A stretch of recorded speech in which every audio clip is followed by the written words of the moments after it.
20 squats a day. That's it. No gym membership, no equipment, no special shoes. Just you, standing in your kitchen or your bedroom or wherever you happen to be, bending your knees and standing back up 20 times. It sounds almost too small to matter. And I understand the skepticism, because when we think about working out, we picture sweat-soaked gym sessions, hour-long routines, maybe a trainer yelling at us. 20 squats feels like nothing next to that. But here's the thing. This one simple movement keeps showing up again and again in research as one of the strongest predictors we have of how long you'll live and how well you'll live. And the reason it works isn't complicated.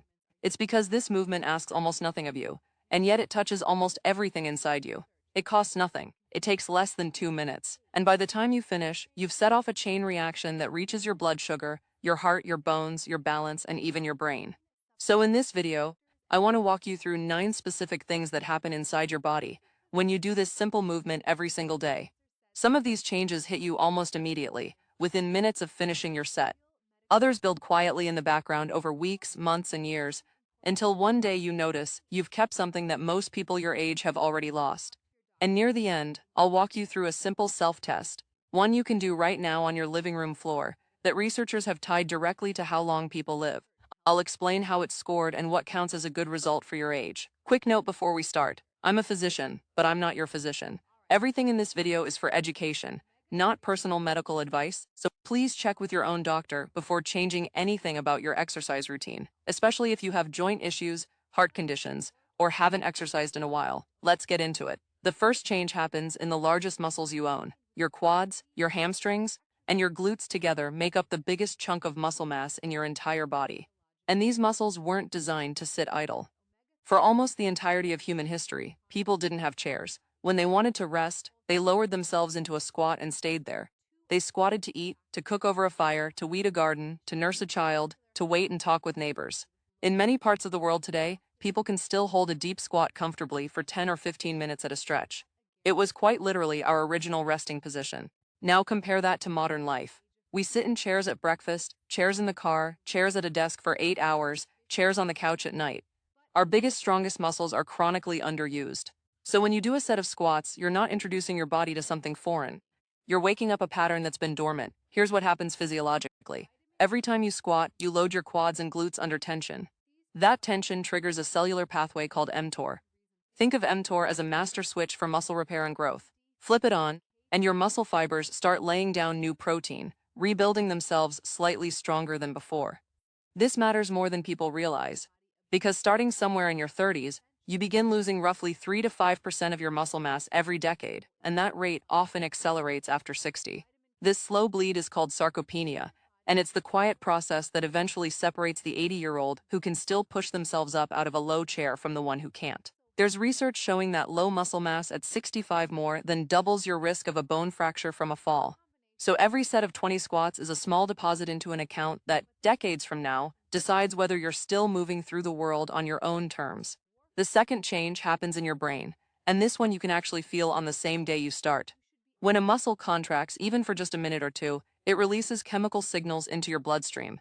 Your brain picks these up and responds in kind, releasing endorphins and mood-lifting compounds. Alongside them comes something called BDNF, brain-derived neurotrophic factor. BDNF is one of the key drivers behind neuroplasticity, your brain's ability to adapt, rewire, and form new connections. It also helps keep existing neurons healthy and protects against the slow cognitive decline that comes with age. This is part of why people who stay physically active across their lives tend to show lower rates of dementia and depression, and tend to stay mentally sharp well into old age. So those 2 minutes of squats aren't just for your legs. They're a direct investment in the one organ you probably want to protect the most as the years go on. The third change reaches your heart, and this might surprise you, because squats don't usually get filed under cardio. But watch what actually happens in your body during a set. When you drive your body weight up off the ground using your legs, those large muscles contract hard, and that contraction creates a sudden demand for blood and oxygen. Your heart responds immediately, beating faster and pumping with more force to meet that demand. String 20 of these reps together, and you've given your heart a short, genuinely demanding workout. Do this consistently over weeks and months, and your heart adapts by becoming more efficient, moving more blood with each beat. There's a second mechanism at play here too, one that's easy to overlook. Your leg muscles are sometimes nicknamed your second heart because every contraction squeezes the veins running through your legs and helps push blood back up toward your actual heart, working against gravity. When you sit at a desk for hours, blood tends to pool in your lower legs, which is part of why you feel sluggish by mid-afternoon. A short set of squats reactivates that second heart, pushing pooled blood back into circulation, and that's a big part of why a quick set can leave you feeling noticeably more alert. The fourth change shows up in your blood sugar, and again, this is something you can genuinely feel. Think about that heavy, foggy sensation after a big meal, or the energy crash that hits a couple of hours later, or the sudden craving for something sweet that shows up out of nowhere. A lot of that comes down to your blood sugar spiking and then crashing, and your leg muscles happen to be one of the most powerful tools you have for smoothing that curve out. Here's why. Muscle tissue is the single largest storage site in your body for glucose, the sugar circulating in your blood. Normally, to move glucose out of your bloodstream and into your cells, your body relies on insulin. Insulin acts like a key, unlocking little transport channels called GLUT4 transporters that let sugar into the cell. But muscle contraction can open those same transport channels through a completely separate pathway, one that doesn't require insulin at all. In other words, every squat you do is pulling sugar straight out of your bloodstream through a side door that bypasses insulin entirely. This gives you a genuine strategic advantage. If you do your 20 squats shortly after a meal, you're putting your biggest muscles to work exactly when glucose is flooding into your bloodstream, blunting that spike before it fully builds. The fifth change happens in your bones, and you won't feel this one directly, but it might matter more than almost anything else on this list as you age. Most people picture bone as fixed, dead scaffolding, something like the frame of a house. It isn't. Bone is living tissue, constantly being broken down and rebuilt, and your body calibrates how much to invest in that rebuilding, based on the mechanical demands you place on it. When you squat, the muscles around your hips, thighs, and spine pull hard against the bone. That pulling force signals specialized cells called osteoblasts to keep laying down new bone tissue, keeping your skeleton dense and strong. Remove that signal, and bone slowly thins out instead, a process that can eventually lead to osteoporosis. This is exactly why a minor stumble in someone's 70s, something that would barely register in their 30s, can end in a shattered hip. There's a real randomized controlled trial worth mentioning here, often referred to by researchers studying bone loading in postmenopausal women who already had osteoporosis. Participants performed supervised, progressively loaded squats and deadlifts, and the results showed genuine gains in bone density at the spine and hip, with an excellent safety record under professional supervision. This matters because it shows that even bone that's already thinning can rebuild itself, even in higher-risk populations. Worth noting, that trial used added weight, not just body weight. So think of your 20 daily bodyweight squats as the ignition switch. As you build strength over time, gradually adding load is where the bigger bone gains start to show up. The next three changes are all about something you can actually observe from the outside: how strong, steady, and mobile you remain on your own 2 feet as the years pass. The sixth change is balance. I don't bring this up to alarm you, but the numbers are worth knowing. Falls are the leading cause of injury-related death in adults over 65, and roughly 1 in 4 older adults falls at least once a year. What determines whether a stumble turns into a harmless recovery or a serious fracture is whether your body can react fast enough to catch itself, and that reaction speed is trainable. Lowering yourself under control during a squat trains the exact same muscle groups and movement patterns you need to catch yourself mid-stumble. Squats also sharpen proprioception, your sense of where your body is in space, and they strengthen the small stabilizing muscles around your hips, knees, and ankles that keep you steady on uneven ground. The stronger and more coordinated those muscles are, the more margin you have when you trip. And if you do end up on the floor, getting back up is essentially a squat. So you're training your way out of a fall at the very same time you're training to prevent one. The seventh change tends to surprise people, because it contradicts something many of us were told for years: that squats are hard on your knees. For most people, the opposite is actually true. Squatting, done properly, strengthens and protects the knee joint. Here's the mechanism. The cartilage inside your knee, that smooth cushioning at the ends of your bones, has no direct blood supply of its own. Instead, it depends on movement and loading to pump nutrient-rich fluid in and waste products out. There's an old saying in physical therapy: motion is lotion, and it holds up here. A joint that moves and bears load regularly tends to stay healthier than one that sits still all day. On top of that, squatting strengthens the muscles surrounding the knee, and stronger surrounding muscles mean a more stable, better supported joint that's less prone to wear and tear over time. One important caveat: this means squatting within a range of motion that feels comfortable for you. You don't need to drop all the way to the floor, and you should never push through sharp pain. If you have existing joint pain, or you've never done a squat before, it's genuinely worth working with a physical therapist to nail your form and build up your range of motion and volume gradually and safely. The eighth change is mobility, your simple ability to move your body through its full natural range.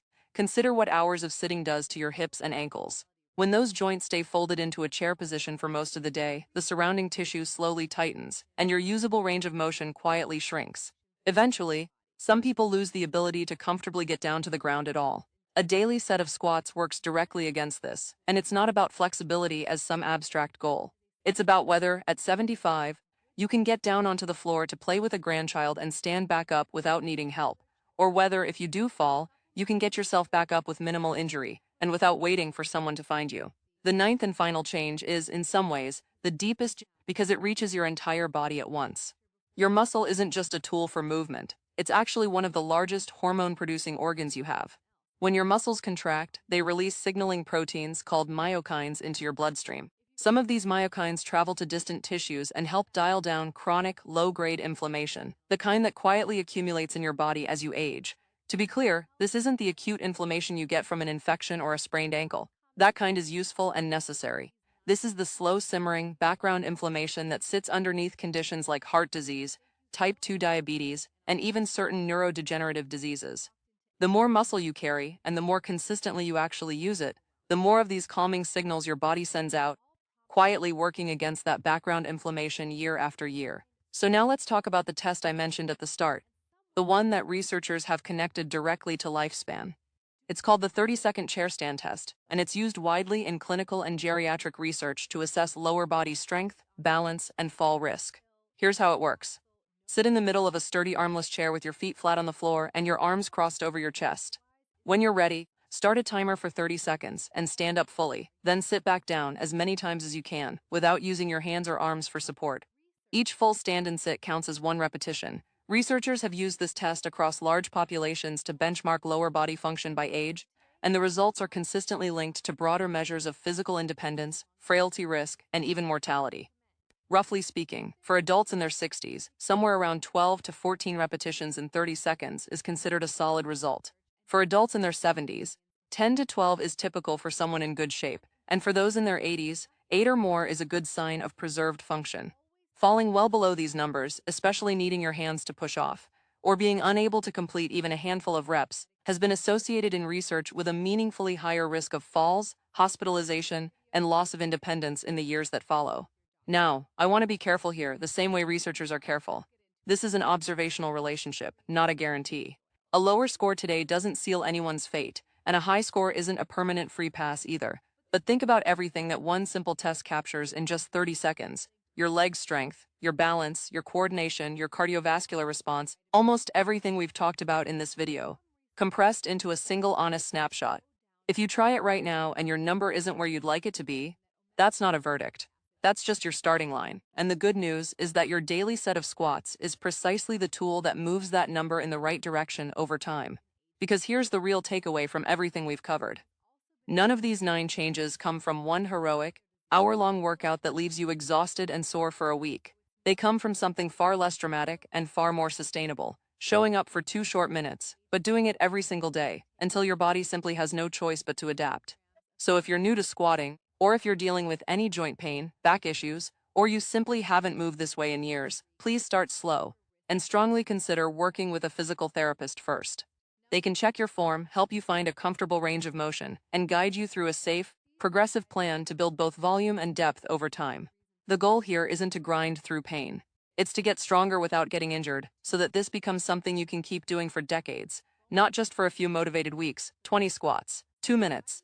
9 changes moving quietly through your muscles, your brain, your heart, your blood sugar, your bones, your balance, your joints, your mobility, and your hormones. All from one movement your body has been built to do since before chairs even existed. I hope this gave you something useful to take with you today. Stay healthy, and I'll see you in the next.